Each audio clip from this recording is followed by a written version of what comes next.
ಪ್ರೀತಿಯ ಕೇಳುಗರಿಗೆ ನಮ್ಮ ಚಾನಲ್ಗೆ ಸ್ವಾಗತ. ನೀವು ನಮ್ಮ ಚಾನಲ್ಗೆ ಹೊಸಬರಾಗಿದ್ದರೆ ದಯವಿಟ್ಟು ಸಬ್ಸ್ಕ್ರೈಬ್ ಮಾಡಿಕೊಳ್ಳಿ. ಎಲ್ಲರೂ ಹಾಲ್ನಲ್ಲಿ ನಿಂತಿದ್ದರು. ಪ್ರಶಂಸಾ ಅವರೆದುರು ತಲೆ ತಗ್ಗಿಸಿ ನಿಂತಿದ್ದಳು. ಜಯಮ್ಮನವರು ಭಯದಿಂದ ಕೈ ಇಸುಕುತ್ತಾ ನಿಂತಿದ್ದರು. ನೀನು ಯಾಕಮ್ಮ ಆ ರೂಮ್ಗೆ ಹೋದೆ ಎಂದು ಗೌತಮ್ ಅವರು ಸಮಾಧಾನದಿಂದ ಪ್ರಶ್ನಿಸಿದರು. ಶಶಿ, ನಿನ್ನೆ ಹೇಳಿಲ್ವಾ ಮನೆಯೊಳಗೆ ಬರಬಾರ್ದು ಅಂತ? ಹೇಳಿದ್ಮೇಲೂ ಯಾಕೆ ಬಂದೆ ಎಂದು ಕೋಪದಿಂದ ಕೇಳಿದ್ದರು ಸುಮಾರವರು. ಪ್ರಶಂಸಾ ಯಾರ ಪ್ರಶ್ನೆಗಳಿಗೂ ಉತ್ತರ ನೀಡದೆ ಹಾಗೆ ನಿಂತಿದ್ದಳು. ಅಣ್ಣ, ಅತ್ತಿಗೆ, ನೀವು ಹೇಗೆ ಕೇಳಿದ್ರು ಅಷ್ಟೇ, ಇವಳು ಉತ್ತರ ಕೊಡಲ್ಲ.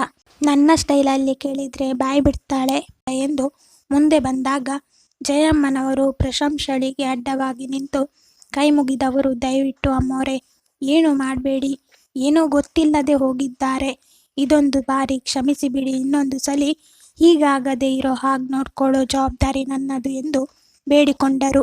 ಶಶಿ, ಇದೆಲ್ಲ ಸರಿ ಅಲ್ಲ, ಅವರು ಕೇಳ್ಕೊತಾ ಇದ್ದಾರೆ ಅಲ್ವಾ, ಬಿಡು ಎಂದರು ಗೌತಮ್ ಅವರು.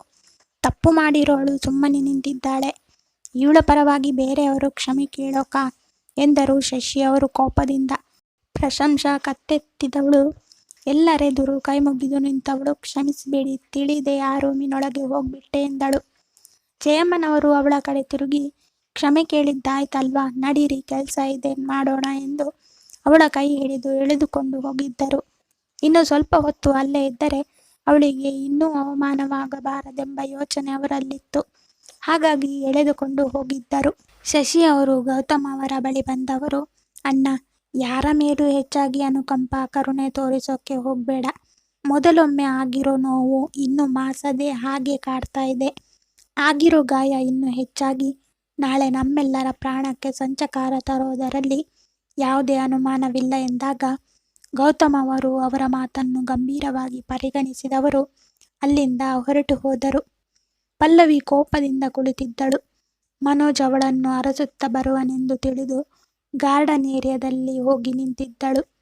ತನ್ನನ್ನು ಸಮಾಧಾನಪಡಿಸಲು ಬರುವನೆಂದು ನಿರೀಕ್ಷೆಯಲ್ಲಿದ್ದವಳಿಗೆ ಅವನ ಕಾರು ಮನೆಯಿಂದ ಹೊರಟ ಸದ್ದು ಕೇಳಿದಾಗಲೇ ಅರಿವಾಗಿದ್ದು ಅವನು ಹೊರಟು ಹೋಗಿರುವನೆಂದು. ಕೋಪದಿಂದ ರೂಮಿಗೆ ಬಂದವಳಿಗೆ ಅಳು ಬರುವಂತಾಗಿತ್ತು. ಏನಾದರಾಗಲಿ, ಅವನಾಗಿಯೇ ತನ್ನ ಬಳಿ ಮಾತನಾಡುವವರೆಗೂ ತಾನು ಅವನ ಬಳಿ ಮಾತನಾಡಬಾರದೆಂದು ನಿರ್ಧರಿಸಿಬಿಟ್ಟಳು. ಮನೋಜ್ ಹಾಸ್ಪಿಟಲ್ಗೆ ಬಂದವನು ಪದೇ ಪದೇ ಮೊಬೈಲ್ ನೋಡುತ್ತಿದ್ದನು. ಪಲ್ಲವಿ ಎಲ್ಲಾದರೂ ಕರೆ ಮಾಡಬಹುದೆಂದೆನಿಸಿ ಪದೇ ಪದೇ ಮೊಬೈಲ್ ನೋಡುತ್ತಿದ್ದವನಿಗೆ ನಿರಾಶೆಯಾಗಿತ್ತು. ಅವಳಾಗಿಯೇ ಮಾತನಾಡುವವರೆಗೂ ತಾನು ಮಾತನಾಡಬಾರದೆಂದು ಅವನು ನಿರ್ಧಾರ ಮಾಡಿದ್ದ. ಇವರಿಬ್ಬರ ಈ ಸಣ್ಣ ಮುನಿಸು ಮುಂದೆ ದೊಡ್ಡ ಜಗಳಕ್ಕೆ ಕಾರಣವಾಗುವುದೆಂಬ ಕಲ್ಪನೆಯೂ ಇರಲಿಲ್ಲ. ಜಯಮ್ಮ ಅಡುಗೆ ಮನೆಗೆ ಅವಳನ್ನು ಕರೆತಂದವರು ಮಾತನಾಡಲು ಯತ್ನಿಸಿದಾಗ ಅವಳ ಗಮನ ಬೇರೆಡೆಗೆ ಇರುವುದು ಗಮನಿಸಿ, ಯಾಕೆ, ಏನಾಯಿತು, ಏನ್ ಯೋಚನೆ ಮಾಡ್ತಾ ಇದ್ದೀರಾ ಎಂದರು. ಪ್ರಶಂಸಾ ಅವರ ಕಣ್ಣಲ್ಲಿ ಕಣ್ಣಿಟ್ಟು ನೋಡಿದವಳು, ಆ ಹುಡುಗಿ ಯಾರು ಅಂತ ಗೊತ್ತಾಗ್ಲಿಲ್ಲ ಎಂದಾಗ ಜಯಮ್ಮನವರು ಸ್ವಲ್ಪ ಹೊತ್ತು ಹಾಗೆ ನಿಂತು ಬಿಟ್ಟವರು. ಮಧ್ಯಾಹ್ನಕ್ಕೆ ಇನ್ನೂ ಅಡುಗೆ ತಯಾರಾಗಿಲ್ಲ, ಅಡುಗೆ ತಯಾರಾದ್ಮೇಲೆ ಹೇಳ್ತೀನಿ ಎಂದವರು ಅವಳಿಂದ ತಪ್ಪಿಸಿಕೊಳ್ಳಲು ಯತ್ನಿಸಿದಾಗ ಅವರ ಕೈ ಹಿಡಿದು ನಿಲ್ಲಿಸಿದ ಪ್ರಶಂಸಾ, ನೀವು ನಿಜ ಹೇಳದೆ ಇಲ್ಲಿಂದ ಹೋಗೋ ಹಾಗಿಲ್ಲ ಎಂದವರನ್ನು ಅಲ್ಲೇ ನಿಲ್ಲಿಸಿದ್ದಳು. ಜಯಮ್ಮನವರು ಈಗ ಸೋಲಲೇಬೇಕಿತ್ತು. ಸತ್ಯ ಹೇಳಲು ನಿರ್ಧರಿಸಿದ್ದರು. ಜಯಮ್ಮನವರು ಎಲ್ಲ ವಿಷಯ ಹೇಳಿದ್ದರು. ಆದರೆ ಅವಳ ಕಣ್ಣಲ್ಲಿ ಕಣ್ಣಿಟ್ಟು ನೋಡುವ ಧೈರ್ಯ ಅವರಿಗಿರಲಿಲ್ಲ. ಅವಳ ಕಡೆ ನೋಡದೆ ಎಲ್ಲ ಹೇಳಿದಾಗ ಪ್ರಶಂಸಾಗೆ ನಿಜಕ್ಕೂ ಶಾಕ್ ಆಗಿತ್ತು. ಅವರ ಕೈ ಬಿಟ್ಟು ಹಾಗೆ ನಿಂತು ಬಿಟ್ಟಳು. ಕುಸುಮ ಇವತ್ತು ಬರೋದಿಲ್ಲ ಅಂತ ಹೇಳಿದ್ದು ನೆನಪಿಲ್ವಾ? ನಿನ್ನೆ ಅಷ್ಟು ಜೋರಾಗಿ ಕೂಗಿ ಮನೆಯವರನ್ನೆಲ್ಲ ಕರೆಸೋ ಅವಶ್ಯಕತೆ ಏನಿತ್ತು ಎಂದರು ಶಶಿ ಅವರು. ನನಗೆ ಇಷ್ಟ ಆಗಲಿಲ್ಲ, ಅದಕ್ಕೆ ಕರೆದೆ. ಆದರೆ ನಿಮ್ಮನ್ನ ಬನ್ನಿ ಅಂತ ನಾನು ಏನಾದರೂ ಕರೆದಿದ್ದೀನಾ? ಬಾರದೇ ಇದ್ರೂ ಆಗ್ತಾ ಇತ್ತು ಎಂದಿತು ಆ ಹುಡುಗಿ. ಇಷ್ಟು ಪುಟ್ಟ ಹುಡುಗಿ ನೀನು ನನಗೆ ಮಾತಾಡ್ತೀಯ? ಬಾಯಿ ಮೇಲೆ ಬರೆ ಹಾಕಿದ್ರೆ ಇನ್ಯಾವತ್ತೂ ಮಾತನಾಡೋಕೆ ಆಗಬಾರ್ದು ಎಂದರು ಶಶಿ ಅವರು ಕೋಪದಿಂದ. ನೀವು ಇಷ್ಟು ದೊಡ್ಡೋರು, ಚಿಕ್ಕೋಳು ಅಂತ ನೋಡದೆ ಬಾಯಿ ಮೇಲೆ ಬರೆ ಹಾಕ್ತೀನಿ ಅಂತೀರಲ್ವಾ, ನಿಮಗೆ ಬುದ್ಧಿ ಬೇಡವಾ ಎಂದ ಹುಡುಗಿ ಅವರಷ್ಟೇ ಜೋರಾಗಿ ಉತ್ತರ ನೀಡಿತ್ತು. ಅವರು ಇನ್ನೇನು ಹೇಳಲು ಬಂದಾಗ ಆ ಹುಡುಗಿ ಅವರನ್ನ ತಡೆದವಳು, ನಿಮ್ಮ ಮಾತುಗಳನ್ನ ಕೇಳಿಸಿಕೊಂಡು ನಾನು ಸುಮ್ಮನೆ ಇರಲ್ಲ, ಗೊತ್ತಿದ್ದು ನನ್ನ ಜೊತೆ ಮಾತಾಡೋಕೆ ಬರಬೇಡಿ ಎಂದಿತು. ತುಂಬಾ ದುರಹಂಕಾರ ಅಲ್ವಾ ನಿಂಗೆ? ಇನ್ಮೇಲಿಂದ ನಿನ್ನ ನೋಡಿಕೊಳ್ಳೋಕೆ ಕುಸುಮ ಬರಲ್ಲ. ನೀನು ಯಾರ ಮೇಲೆ ಕೋಪ ಮಾಡಿಕೊಂಡಿದ್ಯೋ ಅವಳೇ ಬರ್ತಾಳೆ ಎಂದವರು ವ್ಯಂಗ್ಯವಾಗಿ ನಕ್ಕಿದ್ದರು. ಆ ಹುಡುಗಿ ಕೋಪದಿಂದ ಮುಖ ತಿರುಗಿಸಿಕೊಂಡಳು. ನಾನು ನಿನ್ನ ಹತ್ತಿರ ಏನು ಚಾಲೆಂಜ್ ಮಾಡಿದ್ನೋ ಅದನ್ನ ಮಾಡಿ ತೋರಿಸ್ತಿದ್ದೀನಿ. ಇನ್ನು ನೀನು ಏನು ಮಾಡ್ತೀಯ ಅಂತ ನೋಡು. ಪಾಪ ನಿನ್ನ ನೋಡಿದ್ರೆ ಅಯ್ಯೋ ಅನ್ಸುತ್ತೆ. ಇನ್ಮೇಲೆ ನಿನ್ನ ಪರಿಸ್ಥಿತಿ ಹೇಗಿರುತ್ತೋ ಏನೋ ಎಂದವರು ಅಲ್ಲಿಂದ ಹೊರಟು ಹೋಗಿದ್ದರು. ರಿದಾನ್ಸ್ ಹಾಸ್ಪಿಟಲ್ ಒಳಗೆ ಬರುತ್ತಲೇ ಅವನ ಬೆನ್ನ ಹಿಂದಿನಿಂದ ಏನೇನೋ ಮಾತನಾಡಿ ನಗುತ್ತಿದ್ದರು. ಅದನ್ನು ಕೇಳಿ ಕೋಪಗೊಂಡವನು ತನ್ನ ಚೇಂಬರಲ್ಲಿ ಕುಳಿತು ಮೇಜಿಗೆ ಗುದ್ದು ನೀಡಿದ್ದ. ಅಷ್ಟರಲ್ಲಿ ಹಾಸ್ಪಿಟಲ್ನಲ್ಲಿ ರೌಂಡ್ಸ್ ಮುಗಿಸಿ ಸಂಜೆ ಒಳಕ್ಕೆ ಬಂದಿದ್ದನು. ಏನು ತುಂಬಾನೇ ಸೈಲೆಂಟ್ ಆಗಿದ್ದ ಡಾಕ್ಟರ್ ಇವತ್ತು ವೈಲೆಂಟ್ ಆಗಿರೋ ಹಾಗಿದೆ ಎಂದವ ಅವನೆದುರು ಕುಳಿತ. ಇಲ್ಲಿ ಒಬ್ಬೊಬ್ಬರು ಒಂದೊಂದು ಥರ ಮಾತನಾಡಿ ನಾನು ಕೋಪಗೊಳ್ಳೋ ಹಾಗೆ ಮಾಡ್ತಾ ಇದ್ದಾರೆ. ಹಣ ಇದ್ದರೆ ಏನು ಬೇಕಾದರೂ ಮಾಡಬಹುದಂತೆ, ಇಲ್ಲ ಅಂದರೆ ಅಷ್ಟು ಚಿಕ್ಕ ಹುಡುಗಿನ ಯಾರು ಮದುವೆ ಮಾಡಿ ಕೊಡ್ತಾರೆ ಅಂತ ನನಗಂತೂ ಯಾಕಾದರೂ ಬನ್ನೋ ಅಂತ ಅನಿಸಿಬಿಟ್ಟಿದೆ ಎಂದ ಹತಾಶೆಗೊಳಗಾದವನಂತೆ. ಅಷ್ಟೇನಾ? ಅವರಿಗೆ ಆಡ್ಕೊಳ್ಳೋಕೆ ಏನಾದರೂ ವಿಷಯ ಬೇಕು. ಅದಕ್ಕೆ ತಕ್ಕ ಹಾಗೆ ನಿನ್ನ ವಿಷಯ ಸಿಕ್ಕಿದೆ. ನೀನೇ ಹೀಗೆ ಆಡ್ತಾ ಇರಬೇಕಾದ್ರೆ ಇನ್ನು ಅತ್ತಿಗೆ ಹೇಗೆ ಆಡಬೇಡ ಪಾಪ ಎಂದ ಪ್ರಶಂಸಳನ್ನು ನೆನಪಿಸಿಕೊಂಡು. ಸಂಜಯ್ ಪ್ರಶಂಸಾ ಬಗ್ಗೆ ಮಾತನಾಡುತ್ತಾ ಇದ್ದಂತೆ ಅಂಶ್ಗೆ ಕೋಪ ಬಂದಿತ್ತು. ಯಾರದೋ ಬಗ್ಗೆ ನನ್ನ ಮುಂದೆ ಮಾತನಾಡಬೇಡ ಎಂದ. ಯಾರದೋ ಬಗ್ಗೆ ಮಾತನಾಡ್ತಾ ಇಲ್ಲಪ್ಪ, ನಿನ್ನ ಹೆಂಡತಿ ಬಗ್ಗೆ ಮಾತನಾಡ್ತಾ ಇದ್ದೀನಿ ಎಂದು ಸಂಜಯ್ ರೇಗಿಸಿದಾಗ ಅಂಶ್ ಅಲ್ಲಿಂದ ಎದ್ದು ಹೋಗಿದ್ದ. ಜಯಮ್ಮನವರು ವಿಷಯ ಹೇಳಿದ ಮೇಲೆ ಪ್ರಶಂಸಳಿಗೆ ಏನೋ ಒಂದು ರೀತಿಯ ಸಂಕಟ ಕಾಡಿತ್ತು. ವಾಸಂತಿ ಅವರಿಗೆ ಈ ವಿಷಯ ಮೊದಲೇ ತಿಳಿದೇ ಮದುವೆ ಮಾಡಿದ್ರಾ ಅಥವಾ ತಿಳಿಯದೆ ಮಾಡಿಸಿದ್ರ ಎಂದು ಯೋಚಿಸುತ್ತಾ ಇದ್ದಳು. ಒಂದು ವೇಳೆ ಅನಿರುದ್ರವರಿಗೆ ವಿಷಯ ತಿಳಿದರೆ ದೊಡ್ಡ ಅನಾಹುತವೇ ಆಗುತ್ತದೆ ಎಂದೆನಿಸಿದ್ದು ಸುಳ್ಳಲ್ಲ. ಪ್ರಶಂಸಾ ಅತ್ತಿಂದಿತ್ತ ಯೋಚನೆ ಮಾಡುತ್ತಾ ಓಡಾಡುತ್ತಿರಬೇಕಾದರೆ ಶಶಿಯವರು ಅಲ್ಲಿಗೆ ಬಂದರು. ಅವಳು ಗಮನಿಸಿ ನಿಂತವಳು ಅವರ ಕಡೆ ನೋಡತೊಡಗಿದಳು. ಇವತ್ತು ನೀನು ಮಾಡಿರೋ ತಪ್ಪಿಗೆ ಶಿಕ್ಷೆ ಏನು ಗೊತ್ತಾ?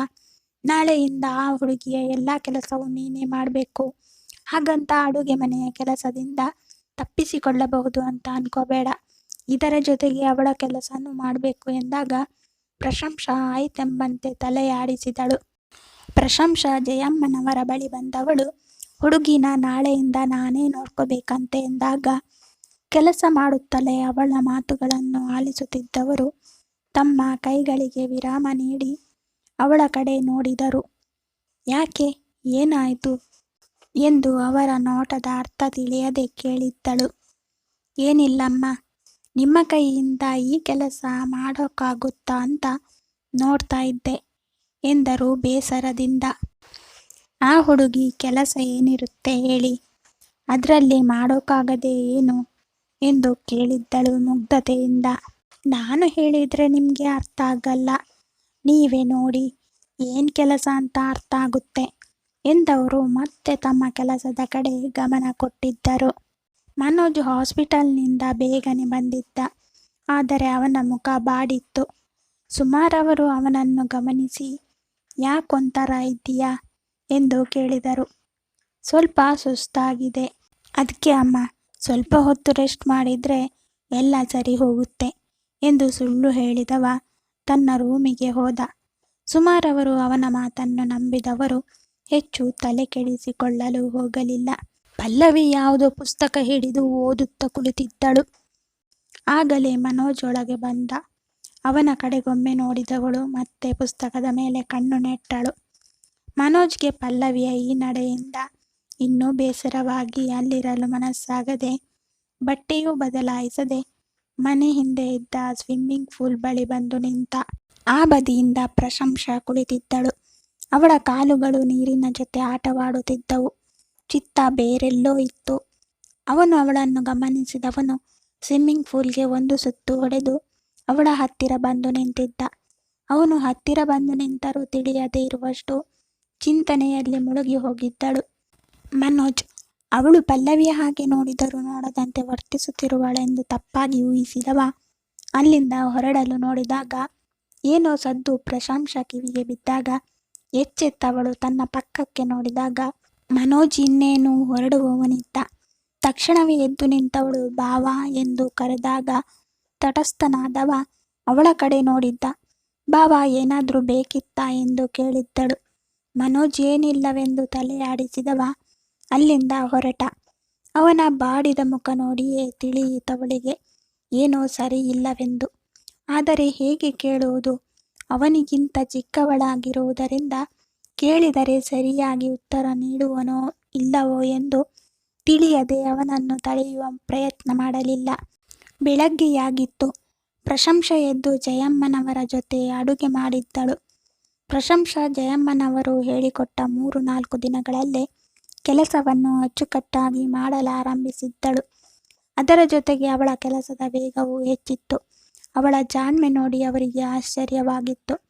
ಬೆಳಗ್ಗೆ 8 ಗಂಟೆಯ ಸಮಯಕ್ಕೆ ಒಂದು ತಟ್ಟೆಯಲ್ಲಿ ಸ್ವಲ್ಪ ಅನ್ನ ಮತ್ತು 1 ಲೋಟ ಹಾಲು ಹಾಕಿ ಜಯಮ್ಮ ಅದನ್ನು ಪ್ರಶಂಸಳ ಕೈಯಲ್ಲಿಟ್ಟು ನೀವು ಹೋಗಿ ಇದನ್ನು ಅವರಿಗೆ ಕೊಟ್ಟು ಬನ್ನಿ ಎಂದಾಗ ಪ್ರಶಂಸ ತಟ್ಟೆಯನ್ನು ಮತ್ತು ಹಾಲನ್ನೊಮ್ಮೆ ನೋಡಿದವಳು ಅವರ ಕಡೆ ನೋಡಿದಳು. ಪ್ರಶಂಸ ಹೋಗದೆ ಅವರ ಮುಖವನ್ನೇ ನೋಡುತ್ತಿರುವುದನ್ನು ನೋಡಿ ಯಾಕಮ್ಮ ಏನಾಯಿತು ಎಂದು ಕೇಳಿದರು. ಜಯಮ್ಮ, ಬೆಳಗ್ಗೆ ಎಲ್ಲರೂ ತಿಂಡಿಯೇ ತಿನ್ನೋದಲ್ವಾ, ನೀವು ನೋಡಿದ್ರೆ ಊಟ ಕೊಡ್ತಾ ಇದ್ದೀರಾ, ನೆಂಚಿಕೊಳ್ಳೋಕೆ ಏನಾದರೂ ಬೇಕಲ್ವಾ, ಬರೀ ಅನ್ನನೇ ತಿನ್ನೋಕ್ಕಾಗುತ್ತಾ, ಈ ಹಾಲಿಗೆ ಸ್ವಲ್ಪ ಸಕ್ಕರೆ ಬೆರೆಸ್ಬೋದಿತ್ತಲ್ವಾ ಎಂದು ಪ್ರಶ್ನೆ ಮಾಡಿದ್ದಳು ಪ್ರಶಂಸ. ಇದು ಇವತ್ತೊಂದೇ ಅಲ್ಲ, ಪ್ರತಿದಿನವೂ ಇದೇ ಕೊಡೋದು ಎಂದವರು ಕೆಲಸ ಮಾಡತೊಡಗಿದರು. ಪ್ರಶಂಸೆಗೆ ಏನೂ ಅರ್ಥವಾಗಲಿಲ್ಲ. ಪ್ಲೇಟ್ ಹಿಡಿದು ತಿರುಗಿದ್ದಳು. ಶಶಿಯವರು ಅವಳೆದುರು ನಿಂತಿದ್ದರು. ಪ್ರಶಂಸ ಗಾಬರಿಯಿಂದ ತಲೆ ತಗ್ಗಿಸಿದಳು. ಶಶಿಯವರು ಅವಳ ಹತ್ತಿರ ಬಂದವರು, ನಿನ್ನ ಕೆಲಸ ಏನಿದೆಯೋ ಅದನ್ನಷ್ಟೇ ಮಾಡಬೇಕು, ಅದು ಯಾಕೆ ಇದು ಯಾಕೆ ಅಂತ ಪ್ರಶ್ನೆ ಮಾಡಿದರೆ ನನ್ನ ಇನ್ನೊಂದು ಮುಖ ನೋಡಬೇಕಾಗುತ್ತೆ ಎಂದವರು ಹಾಗೆ ಅವರಿಬ್ಬರನ್ನು ನೋಡುತ್ತಾ ನಿಂತಿದ್ದ ಜಯಮ್ಮನವರ ಕಡೆ ನೋಡಿ, ನೀವು ಏನು ಹಾಗೆ ನಿಂತಿದ್ದೀರಾ, ನನಗೆ ಹಸಿವಾಗ್ತಿದೆ, ತಿಂಡಿ ತಗೊಂಡು ಬನ್ನಿ ಎಂದು ಡೈನಿಂಗ್ ಟೇಬಲ್ ಬಳಿ ಹೋಗಿ ಕುಳಿತುಕೊಂಡರು. ಪ್ರಶಂಸ ಕಣ್ಣು ಮುಚ್ಚಿ ಉಸಿರನ್ನು ಹೊರಗೆ ಬಿಟ್ಟವಳು ಆ ಹುಡುಗಿಯ ರೂಮಿಗೆ ಹೊರಟಳು. ಪ್ರಶಂಸ ನಿಧಾನಕ್ಕೆ ಹಾಕಿದ್ದ ಬಾಗಿಲು ತೆರೆದಳು. ರೂಮ್ ಪೂರ್ತಿ ಕತ್ತಲಿನಿಂದ ಕೂಡಿತ್ತು. ಒಂದು ಸಣ್ಣ ಸೂರ್ಯ ರಶ್ಮಿಯು ಒಳಗೆ ಬರದ ಹಾಗೆ ಕರ್ಟನ್ನಿಂದ ಮುಚ್ಚಲಾಗಿತ್ತು. ನಿಧಾನಕ್ಕೆ ಒಳ ಬಂದಾಗ ಮೌನವಾಗಿದ್ದ ಆ ರೂಮಿನಲ್ಲಿ ಬರೀ ಅವಳ ಹೆಜ್ಜೆಯಷ್ಟೇ ಕೇಳುತ್ತಿತ್ತು. ಕತ್ತಲಲ್ಲಿ ಆ ರೂಮಿನ ಲೈಟ್ ಆನ್ ಮಾಡಲು ಪರದಾಡಿದಳು. ಸ್ವಲ್ಪ ಹೊತ್ತಿಗೆ ಅವಳ ಕೈಗೆ ಕರ್ಟನ್ ಸಿಕ್ಕಿತ್ತು. ಅದನ್ನು ಸರಿಸಿದಳು. ತಕ್ಷಣವೇ ತೀಕ್ಷ್ಣವಾದ ಬೆಳಕು ರೂಮ್ ಹೊಕ್ಕು ಆ ರೂಮ್ ಕಾಣುವಂತೆ ಮಾಡಿತ್ತು. ನಿನ್ನೆ ಪ್ರಶಂಸ ರೂಮ್ನಲ್ಲಿದ್ದಾಗ ಬರೀ ಆ ಹುಡುಗಿಯ ಮಾತುಗಳು ಕೇಳಿದ್ದವೇ ವಿನಃ ಮುಖ ಕಾಣಿಸಿರಲಿಲ್ಲ. ಧ್ವನಿಯ ಮೂಲಕ ಅದು ಹುಡುಗಿ ಎಂದು ತಿಳಿದಿತ್ತು. ಆ ರೂಮಿಗೆ ಸುತ್ತಲೂ 3 ಕಿಟಕಿಗಳು ಇದ್ದವು. ಎಲ್ಲ ಕಿಟಕಿಯ ಕರ್ಟನ್ಗಳನ್ನು ಸರಿಸಿ ಕಿಟಕಿ ತೆರೆದಿದ್ದಳು. ಆದರೂ ಅವಳು ಹೇಳುವಂತೆ ಕಾಣಲಿಲ್ಲ. ಪ್ರಶಂಸಳ ಕಣ್ಣು ಮಂಚದ ಮೇಲೆ ಹೋಗಿತ್ತು. ಮಂಚ ಪೂರ್ತಿಯಾಗಿ ಗೊಂಬೆಗಳ ರಾಶಿಯಿಂದ ತುಂಬಿ ಹೋಗಿತ್ತು. ಆ ಮಂಚದ ಮೇಲೆ ಯಾರಾದರೂ ಮಲಗಿರುವರೆಂದು ಕಾಣಿಸುತ್ತಿರಲಿಲ್ಲ, ಅಷ್ಟು ಗೊಂಬೆಗಳಿದ್ದವು. ಆ ಗೊಂಬೆಗಳ ಮಧ್ಯೆ 2 ಕೈಗಳು ಮೇಲೆ ಬಂದಿದ್ದವು. ಆ ಹುಡುಗಿಯ ಕೈಗಳು. ತನ್ನ ಮುಖದ ಮೇಲಿದ್ದ ಗೊಂಬೆಗಳನ್ನು ಎಸೆದವಳು ಎದ್ದು ಕುಳಿತಿದ್ದಳು. ಯಾರಿದು ಕಿಟಕಿಯೆಲ್ಲ ಓಪನ್ ಮಾಡಿರೋದು ಎಂದು ಕಣ್ಮುಚ್ಚಿ ಹೇಳಿದ್ದಳು. ಪ್ರಶಂಸ ಅವಳನ್ನೇ ನೋಡತೊಡಗಿದಳು. ತಾನಂದುಕೊಂಡಂತೆ ಇವಳಿನ್ನು ಪುಟ್ಟ ಹುಡುಗಿಯೇ, ವಯಸ್ಸು 5-6 ವರ್ಷವಿರಬಹುದೆಂದೆನಿಸಿತು. ಭುಜದ ತನಕವೇ ಇದ್ದ ಪುಟ್ಟ ಕೂದಲು ಹಾರುತ್ತಿತ್ತು. ಕೆನೆ ಹಾಲಿನಂತಿರೋ ಶುಭ್ರಮೈ ಬಣ್ಣ, ಬರಿದಾದ ಪುಟ್ಟ ಹಣೆ, ಮುಚ್ಚಿದ್ದ ಪುಟ್ಟ ಕಣ್ಣುಗಳು, ಕೋಪದಿಂದ ಕೆಂಪಾಗಿರೋ ಚಿಕ್ಕ ಮೂಗು, ಕಾಣದಂತಿರೋ ತುಟಿಗಳು ನೋಡಿ ಕಳೆದೆ ಹೋಗಿದ್ದಳು ಪ್ರಶಂಸ. ಒಂದು ಕ್ಷಣ ಅವಳನ್ನು ಆಲಂಗಿಸಿ ಅಪ್ಪೆ ಮುದ್ದಾಡಬೇಕೆನ್ನುವಷ್ಟು ಮುದ್ದು ಉಕ್ಕುತ್ತಿತ್ತು ಅವಳನ್ನು ನೋಡಿ. ಆ ಹುಡುಗಿ ಕಣ್ಣು ಬಿಟ್ಟವಳು ತನ್ನನ್ನೇ ನೋಡುತ್ತಿರುವ ಪ್ರಶಂಸ ಕಡೆ ನೋಡಿ, ಹಲೋ, ಯಾರು ನೀವು ಎಂದು ಚಿಟಕೆ ಹೊಡೆದು ಕೇಳಿದ್ದಳು. ವಾಸ್ತವಕ್ಕೆ ಬಂದ ಪ್ರಶಂಸ ಅದು ಊಟ ಎಂದಳು ನಗುತ್ತಾ. ಹೋ, ನೀವೇ ತಾನೇ ನಿನ್ನೆ ಬೆಳಿಗ್ಗೆ ಇಲ್ಲಿ ಇದ್ದಿದ್ದು ಎಂದು ಆ ಹುಡುಗಿ ಕೇಳಿದಾಗ ಪ್ರಶಂಸ ಹೌದೆಂಬಂತೆ ತಲೆ ಆಡಿಸಿದಳು. ಅಜ್ಜಿಯ ಕೈ ಕೆಳಗೆ ಕೆಲಸ ಮಾಡೋರು ನೀವೇನಾ? ಅವರು ಏನು ಹೇಳಿದ್ರು ಮಾಡ್ತೀರಾ? ನನಗೆ ನೀವು ಇಷ್ಟ ಇಲ್ಲ, ಹೋಗ್ಬಿಡಿ ಇಲ್ಲಿಂದ. ನೀವು ಕೊಟ್ಟಿರೋ ಊಟನೂ ಮಾಡಲ್ಲ ನಾನು.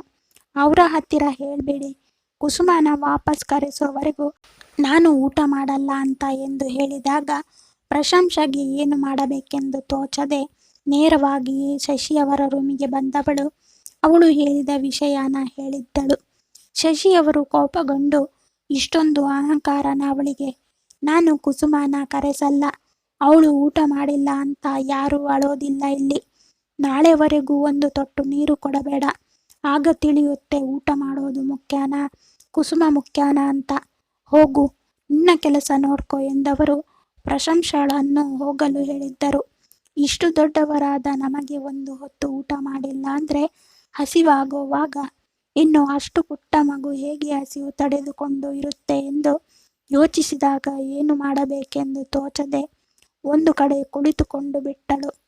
ಹೇಗಾದರೂ ಮಾಡಿ ಅವಳು ತಿನ್ನುವ ಹಾಗೆ ಮಾಡಲೇಬೇಕೆಂದು ನಿರ್ಧರಿಸಿದಳು. ಕತೆ ಮುಂದುವರಿಯುವುದು. ಈ ಕತೆ ಇಷ್ಟ ಆಗಿದ್ದರೆ ಲೈಕ್ ಮಾಡಿ, ಶೇರ್ ಮಾಡಿ. ಸಬ್ಸ್ಕ್ರೈಬ್ ಮಾಡದವರು ದಯವಿಟ್ಟು ಸಬ್ಸ್ಕ್ರೈಬ್ ಮಾಡಿಕೊಳ್ಳಿ. ಪಕ್ಕದಲ್ಲಿರುವ ಬೆಲ್ ಬಟನ್ ಕ್ಲಿಕ್ ಮಾಡಿ. ಧನ್ಯವಾದ.